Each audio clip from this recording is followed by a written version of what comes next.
Ahũri biacara mwena wa Owings Gothek nĩ matũngirwo nĩ kĩmako thutha wa gũkora irutĩro rĩao rĩa wĩra rĩtarĩ na mbere kana thutha. Ũũ nĩ thutha wa rũhonge rwa ũthuthuria rwa kaunti ya Nairobi kũmomora ibanda ciao makiuga igĩakwo itiarũmĩrĩire watho ũrĩa kwagĩrĩire.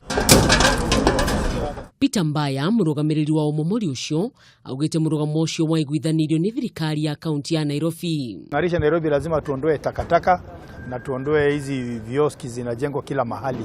Watu wanauza chakula kila mahali barabarani. Sasa na the same people ndio wanagenerate ile takataka inamwagwa kila mahali. Ona kuhana ũguo arĩa mahutirio nĩ ũmomori ũcio matinahota kũhitha maithori mao makiorota thirikari ya kaunti ya Nairobi na kuga matina mahe notithi. Ningeenda nifungue kungi lakini wakiniharibia namna hiyo kusema kweli hiyo ni kumaanisha nini? Oho ni maugĩte nĩ ũru biacara na indo ciao kwanangwo kuona niho marutaga ũboco wao wa o muthenya. Zote wanataka tukule aje. Sasa kwilioko sasa wanataka tujiuze ama wanataka watoto watakula aje, nafanya kwa hoteli wameharibu hoteli yote. Thutha ũcio thirikari ya kaunti ya Nairobi nĩ ugiri arĩa biacara ciao ihutirio nĩ mekũrĩhwo na kũheo mawĩra. Girifo Kameme TV, rĩtwa rĩakwa nĩ Mwihaki wa Kamau.